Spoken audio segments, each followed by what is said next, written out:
Hey everyone, welcome back to my channel. Today we're taking on a brand new build straight from Star Wars, Galaxy's Edge. I'll show you how I built a working wireless wall light, the kind you'd see glowing in a cantina. It's rugged, weathered, and perfectly rusty, just the way we like it. The best part? You can hang it anywhere to light your own corner of the galaxy. So grab your popcorn, strap in, and let's jump to hyperspace, because we're building this thing faster than the Kessel Run itself. So let's go.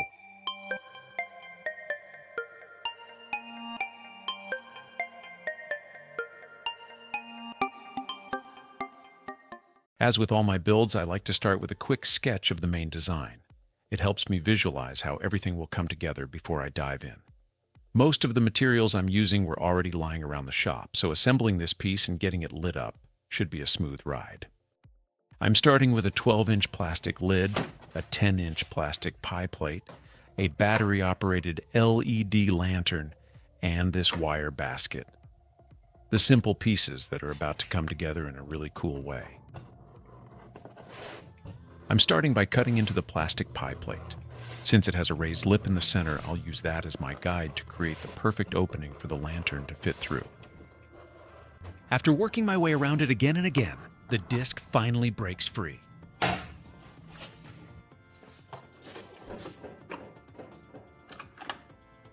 To clean up those raw edges, I'm using a deburring tool.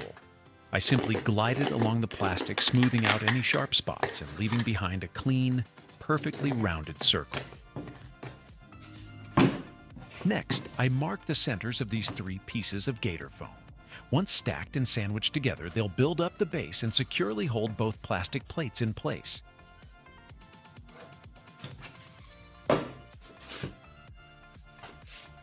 Now I'm using the lantern as a template, carefully scribing the circle so it will sit snug and secure inside the foam.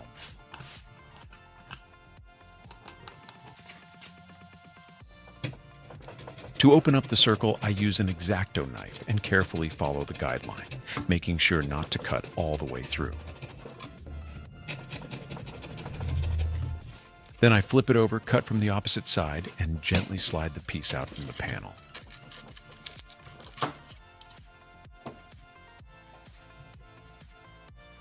To confirm a precise fit, I'll insert the lantern into the opening and make sure it sits perfectly in place. Off camera, I cut the second square panel slightly larger than the first, and with a little movie magic. All 3 gator foam panels are glued together and ready to go. To secure the foam block to the underside of the plastic pie plate, I'm using strips of double-sided foam tape for a strong, clean hold. And here's what they look like.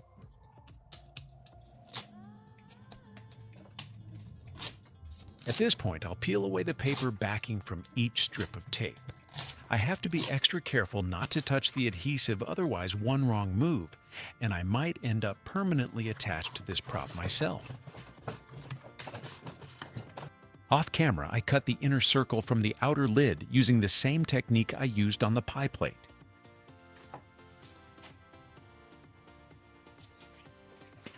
Now I'll take the pie plate assembly, line it up precisely with the outer lid, and press the pie plate assembly with the double-sided foam tape spacer firmly into place so the 2 pieces become one solid unit.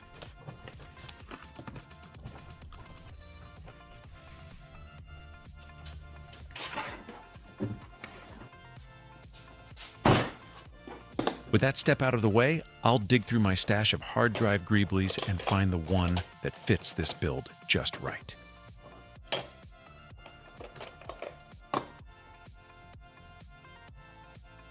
Perfect fit. While digging through my greebly collection, I came across this old plastic air fryer dome. It's perfect for the job.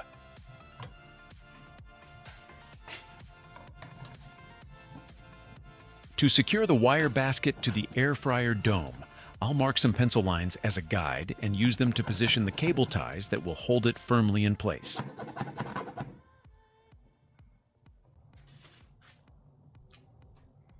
I peel off the protective backing, Align it carefully and press it firmly into place. A quick tug confirms it's installed securely. With the final cable tie in place, I'll screw each one down to the air fryer dome, adding extra strength and durability. For this, I'm using 1/2-inch Phillips head drywall screws. No pilot holes are needed because the tips are razor sharp and bite right into the plastic.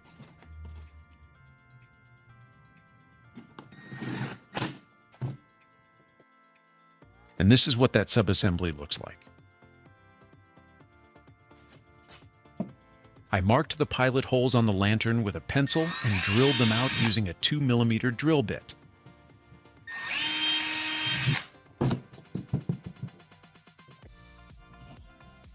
Now is a good time to check that the 3 machine screws slide smoothly through the openings in the hard drive motor. To attach the hard drive motor to the lantern, I roughened the center of the plastic, added a generous drop of hot melt glue, aligned the motor with the holes, and pressed it firmly into place.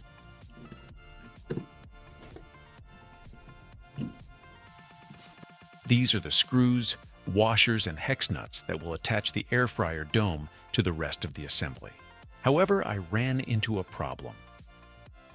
I need to separate the 2 plastic parts I joined earlier, because there's no way to tighten the air fryer dome using these screws down to the plastic pie plate while they're stuck together.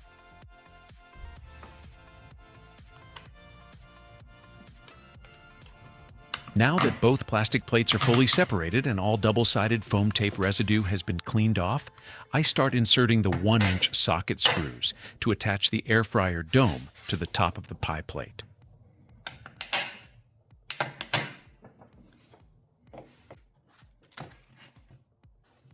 Once all the screws are in place from the top, I add a washer to each one and thread on a matching hex nut. Tightening them locks everything securely, ensuring the air fryer dome assembly is firmly attached to the pie plate and won't shift or wobble.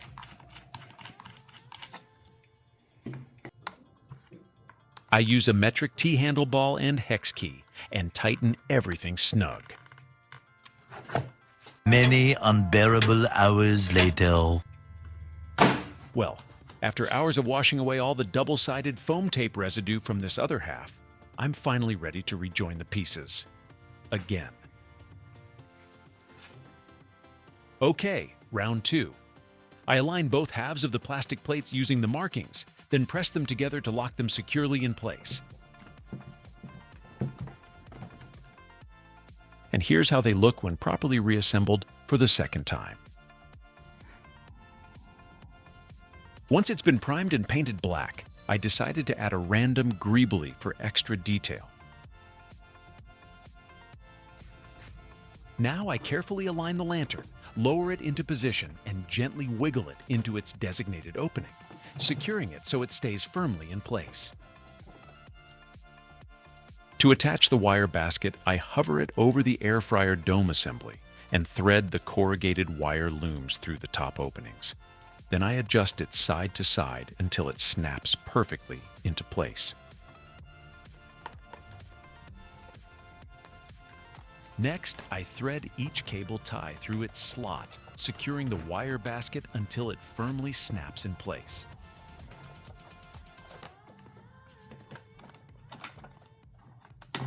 With the last 2 cable ties fully secured, I will call this one done.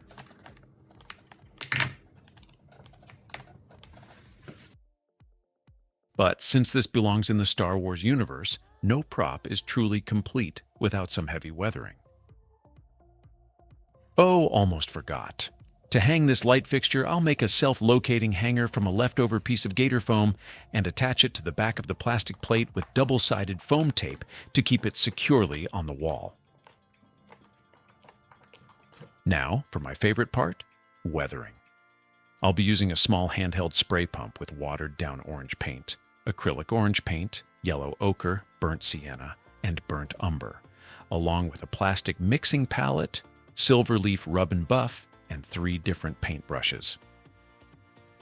I start by lightly misting the entire piece with orange spray, creating the base layer for the rust effect.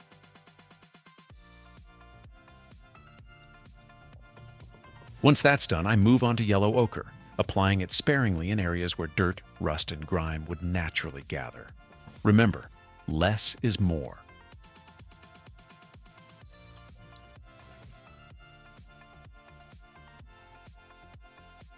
Next, I blend in burnt sienna with the yellow to highlight specific areas and enhance the weathered look. At this stage, I bring in the silver leaf rub and buff to highlight spots where the paint has chipped away, simulating exposed metal underneath. Using a glove and the tip of my finger, I apply it very sparingly, building up the effect gradually. A little goes a long way, and careful placement makes the weathering look realistic without overdoing it. Now let's see if it works. Awesome. I knew it would work. You'll notice the streaks and rusty stains running across the entire prop, giving it that authentic, well-worn Star Wars vibe. And there you have it, the finished Galaxy's Edge wireless wall light fixture. This would look amazing in any Star Wars-themed room, man cave, or home theater. If you enjoyed today's build, don't forget to like, subscribe, hit that bell, share, and comment below. To help support the channel, please check out my Etsy store at toyandpropmasters.etsy.com, where you'll find something for everyone. Thanks for watching, and I'll see you in the next build.